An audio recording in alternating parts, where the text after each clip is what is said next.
မောင်မဲနေတဲ့အရေးကြီးတွေဟာတစ်ပင်တွေကြားကနေရှော့တိုက်ထွက်လာပြီးဖိုးလာပြည့်နေဇီးကွက်ကလေးကိုဝိုင်းထားလိုက်ကြတယ်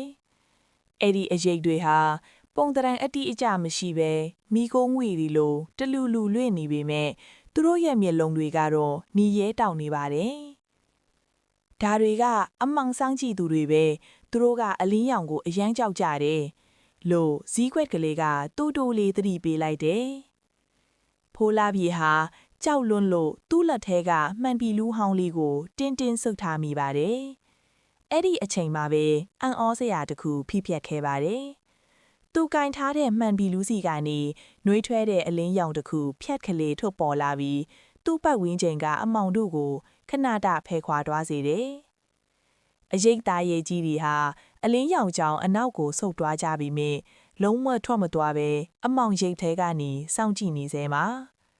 မြန်လို့ဖိုးလာပြေအဲ့ဒီမန်ပီလူကိုမျက်လုံးမှာတက်ပြီးဟိုဘက်ကကြောက်ဆောင်နေရန်ကိုကြည့်လိုက်လို့ဇီးကွက်ကလေးကအော်ပြောလိုက်တယ်ဖိုးလာပြေကမှန်ပီလူနဲ့ကြည့်လိုက်တဲ့အခါ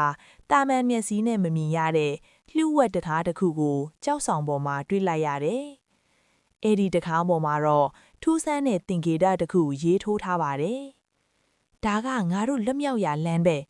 ဖိုးလာပြေကတကားကိုတွန်းဖွင့်လိုက်ပြီးဇီးကွက်ကလေးနဲ့အတူအထဲကိုအမြန်ပြေးဝင်လိုက်ကြတယ်။တကားကိုပြန်ပိတ်လိုက်တဲ့အချိန်မှာတော့အရေးသားရေးကြီးတဲ့ရဲ့ဟင်းဟောက်တန်းတွေဟာအကင်မှာကြံရစ်ခဲ့ပါပြီ။သူတို့ရောက်နေတာကတော့လှပတဲ့ကြောက်တလင်းကူကြီးတစ်ခုထဲမှာပါ။ဂူရဲ့နေရန်တွေမှာရောင်စုံကြောက်တုံးလေးတွေကလင်းထိန်နေပြီးဂူအလယ်မှာတော့ရေကန်ငယ်လေးတစ်ခုရှိနေပါတယ်။ရေကန်ရဲ့အလယ်မှာကြောက်တိုင်လေးတစ်ခုရှိပြီးအဲ့ဒီအပေါ်မှာဖန်သားလုံးအကြည်လေးတစ်လုံးတင်ထားတာကိုတွေ့ရပါတယ်။ဒါကအလင်းငယ်ရဲ့နှလုံးသားလေးဒါပေမဲ့အဲ့ဒါကိုယူဖို့ကမလွယ်ဘူးနော်။လူဇီးခွက်ကလေးကလေယူလေတင်ပြောင်းပြီးပြောလိုက်တယ်။ဖိုးလာပြီးကရေကန်သားကိုတူးသွားတဲ့အခါရေထဲကနေထူးဆန်းတဲ့ရေနဂါးကြီးတစ်ခုဟာတဖြည်းဖြည်းအသက်ဝင်လာပြီးရှေ့ကိုထွက်လာပါတော့တယ်။နောက်အပိုင်းမှာဘာဖြစ်မလဲ